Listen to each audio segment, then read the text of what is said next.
우리의 인생의 여호와가 목자가 되어 주신 것이 참 감사하고 얼마나 다행스러운 일인지 모릅니다.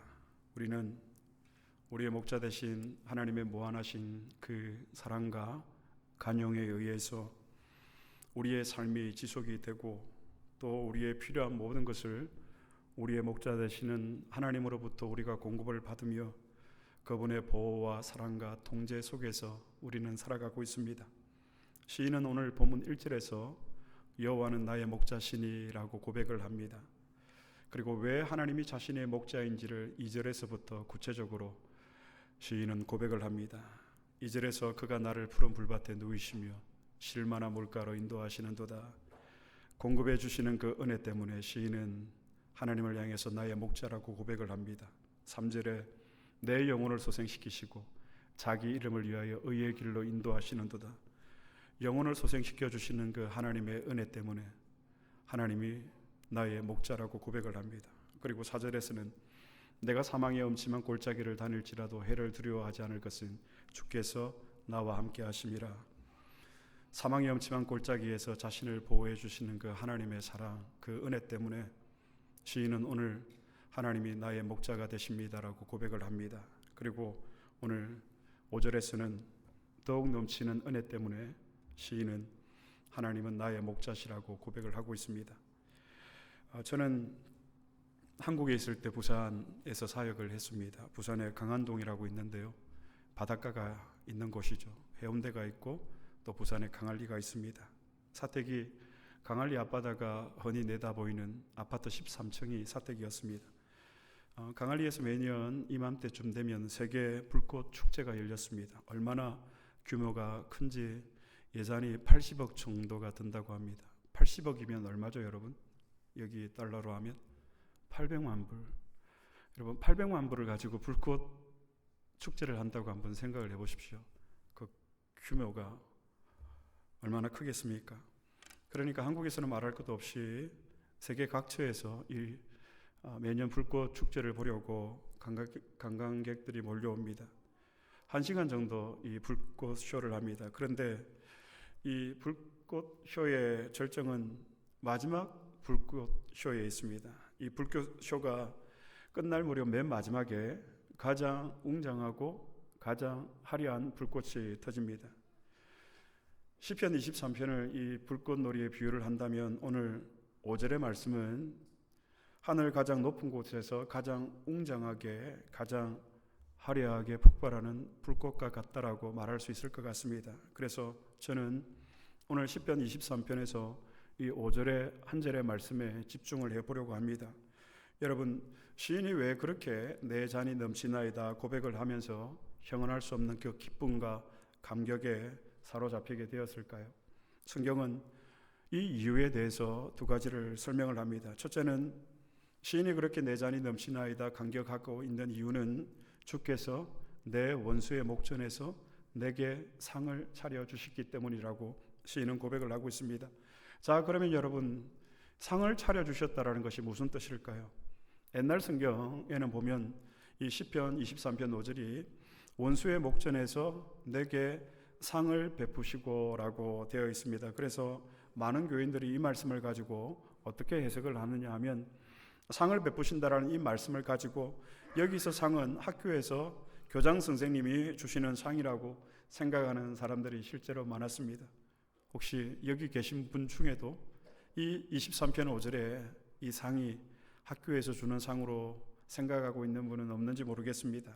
그런데 여기에 나오는 상은 여러분 영어 성경에 보면 테이블이라고 되어 있습니다.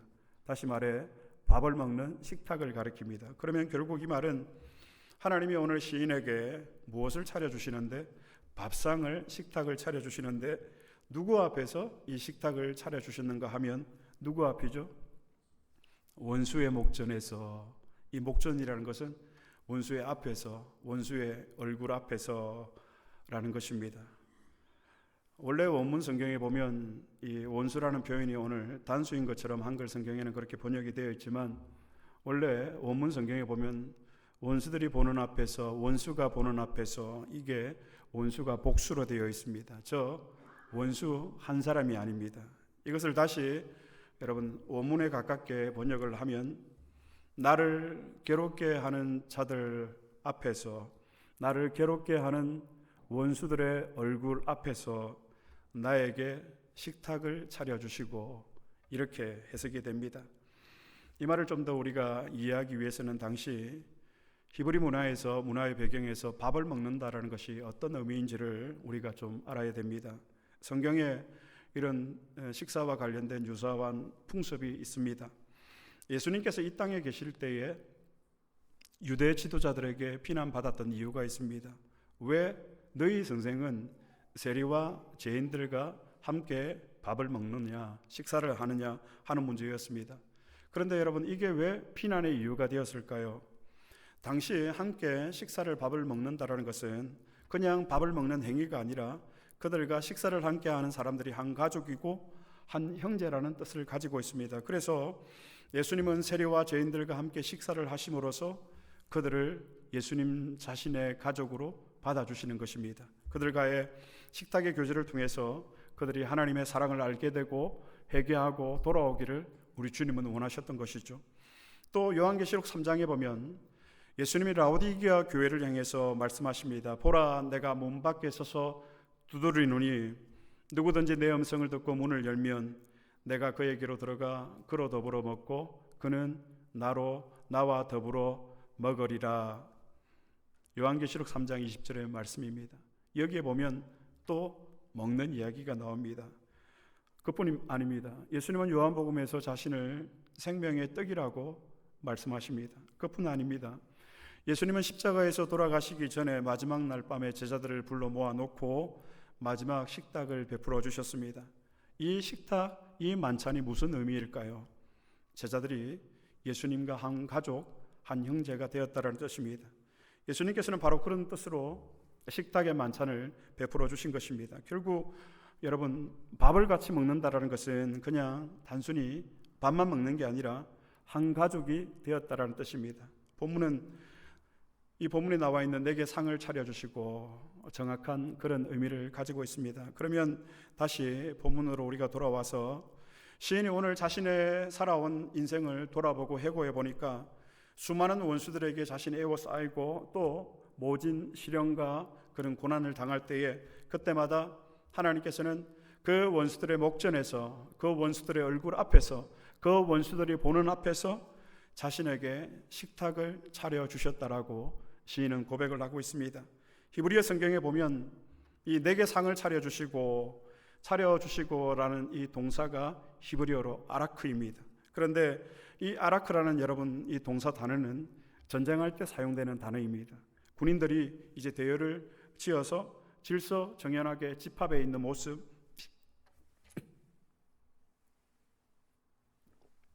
이것이 아라크입니다.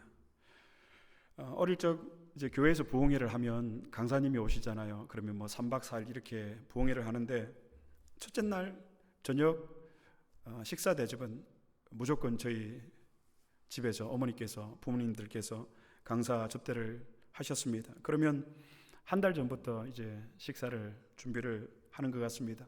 예산을 세우고 메뉴를 정하고 또 집안 청소를 한 달 내내 집안 청소를 했던 것 같습니다. 그리고 일주일 전부터는 장을 보고 이제 음식 장만을 합니다. 그런데 말 그대로 이제 그날이 되면 진수성찬이 됩니다. 큰 밥상, 이제 그때는 식탁이 테이블이 없었으니까 두 개를 이어서 음식이 차려집니다.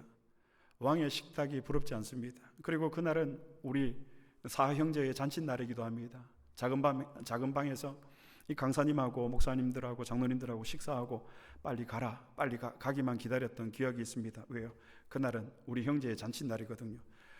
보통 때는 먹을 수 없는 음식들이 성대하게 차려져 있거든요. 이게 아라크입니다. 내게 상을 차려주시고, 그러니까 오늘 본문에 나오는 식탁은 그냥 간단한 밥상이 아니라 그야말로 왕의 식탁처럼 차려진 그런 성대한 식탁을 가리킵니다. 내 잔이 넘치는 이유입니다. 내게 상을 차려주시고, 우리가 여러분 이 인생의 사망의 엄침한 골짜기를 지나고 또 때로는 영적으로 우리가 죽은 자와 같고 우리의 이 영혼의 빈잔을 우리가 채울 길이 없어서 헐떡이고 방황하던 시간이 우리에게 얼마나 많았습니까? 그런 우리에게 이런 시련과 고난을 극복하며 살아가게 만드는 놀라운 힘은, 그 능력은 어디에서 오는 것일까요?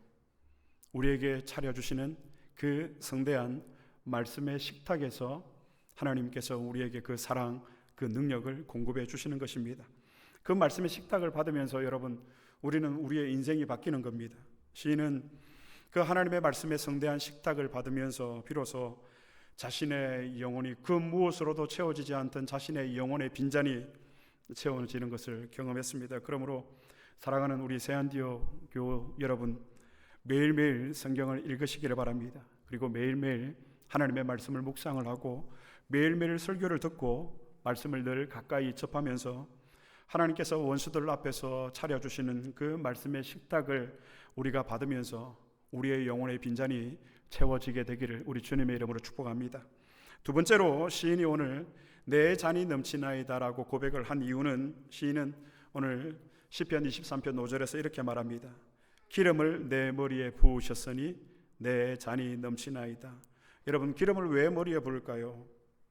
기름을 내 머리에 부으셨으니라는 말이 무슨 뜻일까요? 우리가 이 말씀을 이해하기 위해서는 먼저 구약시대에 하나님께서 이스라엘을 경영하시기 위해서 사용하셨던 세 가지 직분을 우리가 먼저 좀 이해해야 됩니다. 하나님은 하나님의 나라요 하나님의 백성들인 이스라엘을 하나님 당신의 뜻대로 다스리고 통치하시기 위해서 세 직분을 세우셨습니다.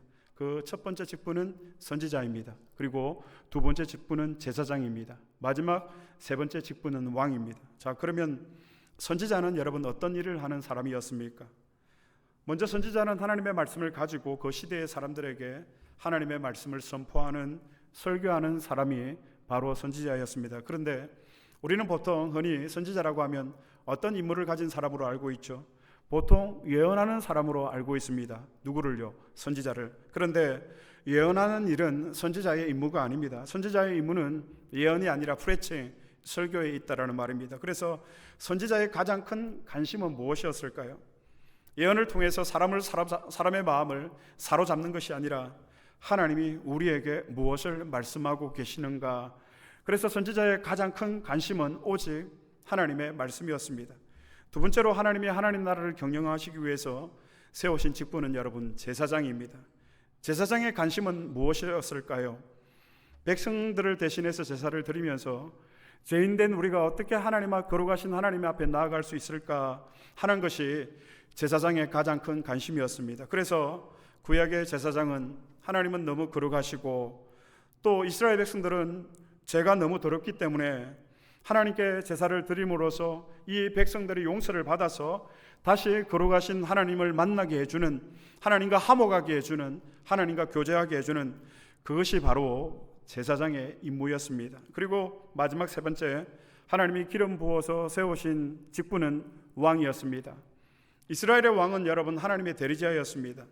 즉 하나님이 왕이시라면 어떻게 이 백성들을 다스리고 통치하셨을까를 왕은 늘 언제나 생각을 하면서 하나님의 말씀과 뜻을 행하는 그런 나라와 그런 사회가 되도록 섬기고 봉사하는 자리가 왕의 직분이었습니다. 그러면 여러분, 이 세 직분이 감당하기 쉬운 직분일까요? 아니면 감당하기 어려운 직분입니까? 감당하기 매우 어려운 직분입니다. 그래서 그들에게는 하나님의 특별한 능력이 필요했던 것입니다. 그래서 구약에 보면 하나님께서 이 선지자와 제사장과 왕을 세울 때 어떤 의식을 하시죠? 머리에 기름을 부었습니다. 그런데 성경에 보면 이것은 그냥 의식이 아니라 실제로 선지자와 제사장과 왕에게 기름을 부을 때에 그들이 성령이 충만해져서 그들로 하여금 이 기름 부음을 받지 않았다면 할 수 없었던 그 탁월한 용기와 지혜와 힘과 능력이 기름 부었을 때에 이들에게 임해서 도저히 감당할 수 없는 그 일들을 감당하게 하시는 방법으로 하나님께서 그들에게 기름을 부어주셨습니다. 그리고 우리가 이제 기름을 내 머리에 부으셨으니 이 문제를 좀 더 이해하기 위해서는 또 성경에 나타난 이 성령의 역사에 대해서 우리가 살펴볼 필요가 있습니다. 신약 시대에는 여러분 성령이 오시면, 한번 오시면, 믿는 사람에게 성령이 오시면 떠나지 않고 그 사람 안에 영혼이 계십니다. 우리가 이것을 성령의 내주하심이라고 말을 합니다. 지금 우리가 그런 시대를 살아가고 있습니다. 어떻게 우리가 예수를 믿게 되었습니까? 우리 안에 이 성령 하나님이 내주하시기 때문에, 성령 하나님이 우리 안에 내주하셔서 우리에게 믿음을 더해 주시기 때문에 우리는 주님을 향해서 주는 나의 그리스도시요 나의 하나님이십니다 라고 고백을 할 수가 있는 이유는 성령이 우리 안에서 우리와 함께 하시고 우리에게 은혜를 베풀어 주시기 때문입니다. 하지만 여러분, 구약시대는 이 신약시대와는 조금 달랐습니다. 구약시대에는 하나님이 어떤 특별한 일을 시킬 사람에게 성령을 부어주셔서 그 일을 하게 하신 후에는 다시 성령을 거두어 가시거나 혹은 성령이 떠나는 것이었습니다. 때로는 이것이 징계의 형태로 이루어질 때도 있었습니다. 사무엘 선지자가 다윗에게 기름을 붓자 성령이 충만히 임했습니다. 성경을 한번 찾아보겠습니다. 사무엘상 16장 13절로 14절의 말씀, 다 함께 한 목소리로 봉독하시겠습니다. 시작. 사무엘이 기름불병을 가져다가 그의 형제 중에서 그에게 부었더니 이날 이후로 라마로 가니라. 여호와의 영이 사울에게서 떠나고 여호와께서 부리시는 악령이 그를 번뇌하게 한지라. 사무엘이 기름을 붓자 다윗에게 하나님의 영이 임하고 사울에게는 하나님의 영이 어떻게 되었습니까? 떠나고 악령이 그를 번뇌케 했다라고 성경은 오늘 말하고 있습니다. 기름 부음을 받은 다윗은 한낮 양을 치던 목동에서 사무엘 선지자가 기름을 붓자 이스라엘의 가장 위대한 왕으로 예수 그리스도의 계보를 탄생케 하는 그 왕의 직분을 감당할 만한 용기와 지혜 그리고 능력과 사랑을 하나님으로부터 공급받았습니다. 그러나 여러분, 우리가 알다시피 다윗이 하나님 앞에 범죄하자 그가 회개할 때 다윗은 너무너무 두려웠습니다. 왜 그랬습니까? 하나님이 자신에게서 성령을 거두어 가실까 봐 다윗은 두려웠습니다. 그래서 다윗은 이렇게 기도합니다. 시편 51편 11절의 말씀, 다 같이 봉독하시겠습니다. 시작. 나를 주 앞에서 쫓아내지 마시며 주의 성령을 내게서 거두지 마소서. 나를 주님 앞에서 멀리하지 마시고 주의 성령을 거두지 마옵소서. 그 구원의 기쁨 다시 회복시키시며 변치 않는 마음 내 안에 주소서.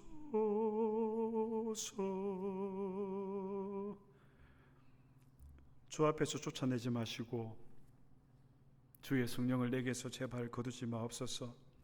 다윗은 제발 하나님 나에게서 성령을 거두지 말아달라고 하나님께 그렇게 간절히 눈물로 기도했던 것입니다. 결국 이 시편 23편 5절에 기름을 내 머리에 부으셨으니라는 말씀은 무엇을 보여주는 것일까요? 성령의 충만함을 말하고 있습니다. 그러니까 원수의 목전에서 내게 상을 차려주신 것이 말씀에 풍성한 충만한 은혜였다면 내 머리에 기름을 부어주신 것은 성령의 충만함의 은혜였습니다. 그래서 개혁 신학자들은 하나님의 말씀과 성령의 역사를 같이 이야기를 합니다. 성령께서 우리 안에 역사하실 때에 하나님의 말씀을 도구로 통해서 역사하시고 하나님의 말씀은 성령의 역사를 통해서 우리의 심령에 역사하고 우리를 변화시키는 것입니다. 이것이 시인이 고백한 내용입니다. 내 잔이 넘치나이다. 그렇게 간격하게 만들어 주었던 이 시인에게 있어서 그 큰 하나님의 은혜는 원수들의 목전에서 내게 상을 차려 주셨기 때문이고 또 내 머리에 기름을 부어 주셨기 때문에 내 영혼의 빈잔이 차게 되었더라고 오늘 시인은 감격스럽게 그렇게 하나님을 향해서 노래하고 있습니다. 말씀을 맺겠습니다. 여러분의 영혼의 잔은 지금 어떻습니까? 내 잔이 넘치나이다. 내 잔이 넘친다라는 이 말은 성경의 문맥상으로 보면 잔치집을 나타내는 표현입니다. 그러니까 시인이 오늘 이 시편 23편의 말씀을 기록할 때에 시인의 마음속에 있었던 연상되는 장면이 있었습니다. 어떤 것일까요? 신랑 신부가 혼인하는 잔치집의 모습입니다. 그래서 이 혼례를 하면서 모든 사람들이, 잔치에 참석한 모든 하객과 사람들이 기뻐하고 즐거워하는 장면이 바로 이 5절의 내용이라는 것입니다. 내 잔이 넘치나이다. 이 자신의 마음속에 넘치는 기쁨을 시인이 오늘 표현을 하고 있습니다. 궁극적으로 시인이 원수의 목전 앞에서 하나님께서 내게 상을 차려주셨고 내 머리에 기름을 부어주셨기 때문에 내 잔이 넘치나이다라고 고백을 하지만 궁극적으로 여호와가 나의 목자이시기 때문에 내 잔이 넘침을, 그 기쁨과 그 감격과 환희를 오늘 시편의 기자는 노래를 하고 있습니다. 오늘 우리는 하나님을 믿는 사람이라고 말을 합니다. 여호와가 나의 목자시라고 고백을 하면서 우리 모두는 살아가고 있습니다. 그렇게 고백을 하는 사람이라고 우리가 하면서 정말 우리에게 이 시인의 기쁨이 있는가 하는 말입니다. 이런 기쁨과 이런 감격과 이런 환희와 이런 영광이 여러분들에게 있으십니까? 이런 단어를 우리가 잘 사용하는 단어인지를 다시금 여러분들에게 묻는 것입니다. 여러분, 우리가 이제 새안디옥 교회가 영혼 구원의 사명을 감당해야 된다고 저는 분명히 확신합니다. 늦어서는 안 됩니다. 여러분, 그런데 최고의 전도의 방법이 무엇인지 여러분들은 아십니까? 예수를 믿으면 얼마나 행복해질 수 있는지를 세상 사람들에게 보여주는 것이 여러분 최고의 전도의 방법이 아니겠습니까? 그런데 예를 들어서 돈 때문에 행복해지는 것은, 또 우리가 우리의 자녀, 우리의 자식 때문에 행복해지는 것은 예수 믿지 않는 사람들도 할 수 있는 일입니다. 또 우리 여성분들, 얼굴이 예뻐서 행복해지는 것은 예수님을 모르는 불신자들도 행복해 할 수 있는 일입니다. 여러분, 우리의 육체의 아름다움은 들에 있는 풀의 꽃과 같습니다. 세상의 모든 아름다움은 그래서 시들고 마르게 됩니다. 이 땅에 있는 모든 것은 다 지나가고 한순간의 꿈과 같습니다. 제가 어릴 적 제가 살던 부산을 생각하면 제일 생각이 나는 게 저희 집 뒤쪽에 보면 수정산이라고 있는데 거기서 친구들하고 올챙이, 깨구리 잡던 생각이, 그때 학교를 입학하기 전이면 7살, 8살 정도 되었겠죠. 다른 거는 기억이 안 나는데 그 시절 그 산에서, 그 계곡에서 친구들과 올챙이 잡던 기억은 나는 거예요. 그런데 제가 어느덧 이제 50대 중반이 되었습니다. 여러분, 정말 꿈만 같습니다. 그리고 우리 모두는 언젠가는 사랑하는 사람들과 이별을 하게 될 것이고, 또 우리는 공간의 이동을 통해서 하나님의 심판대 앞에 서게 될 것입니다. 우리가 사랑하는 사람들과 이별을 하는 순간 사랑하는 사람들에게서 우리는 잊혀지게 될 것입니다. 말씀을 준비를 하면서 한국에 부모님이 계시지만 매일같이 그렇게 깊이 생각을 내가 못하고 있구나, 그런 생각이 들더라고요. 그리고 제가 저희 할머님을 사실 많이 존경을 했는데 그 할머님이 떠나가신 지가 20년 정도 되는데 20년 동안 제가 그 할머님을 몇 번 생각했는지 모르겠어요. 10번 정도 생각을 했는지 모르겠습니다. 이 말을 드리는 것은 이 땅의 모든 것은 여러분 다 지나가고 한순간의 꿈과 같이 될 것입니다. 우리 역시 모든 사람들에게 잊혀지게 될 것입니다. 그러니까 여러분, 우리가 이 땅을 살아가면서 우리가 기억해야 할 것은 행복할 이유가 하나도 없는 우리이지만, 그런데 너무나도 행복해하는 우리를 사람들이 보면서 어떻게 저렇게 살 수 있는가, 저렇게 어려운 일들이 많은데 어떻게 저렇게 미소를 짓고 어떻게 저렇게 행복하게 기쁨을 가지고 살아갈 수 있는가. 사랑하는 새안디옥 교우 여러분, 오늘 시인이 이것을 경험한 것입니다. 내 잔이 넘치나이다. 하나님, 나는 너무너무 행복합니다. 하나님, 나는 이제 아쉬울 것이 없습니다. 하나님, 이제 나는 여한이 없습니다. 이것이 바로 내 잔이 넘치나이다라고 고백한 시인의 마음이었습니다. 오늘 이 내 잔이 넘치는 것은 여러분 원수들 앞에서 상을 차려주시는 그 은혜, 말씀의 충만이요, 여러분 말씀을 늘 가까이 하시기를 바랍니다. 말씀을 늘 묵상하시기를 바랍니다. 그 말씀이 나에게서 떠나지 않도록, 아니 내가 말씀에서 멀어지지 않도록 떠나지 않도록, 그래서 우리의 영혼의 빈잔이 허기짐으로 비워지지 않도록 그 말씀으로 여러분 풍성하게 하나님의 말씀으로 채우시기를 축복합니다. 무엇보다도 내 머리에 기름을 부으셨으니 이 말씀이 우리의 심령 안에 심겨져 있을 때 하나님은 그 말씀을 통해서 성령의 역사를 통해서 우리의 믿음을 자라게 하시고 우리의 믿음을 성숙케 하셔서 우리가 이 성령 충만함이 아니었다면 감당할 수 없는 그 직분과 그 사역과 그 일들을 감당하게 하십니다. 그래서 우리는 하나님 앞에 이런 고백을 드릴 수가 있는 것입니다. 주님, 내 잔이 넘치나이다. 하나님, 이제 됐습니다. 지금 충분히 만족합니다. 이런 고백을 하나님 앞에 드릴 수 있는 저와 여러분 될 수 있기를 우리 주님의 이름으로 축복합니다.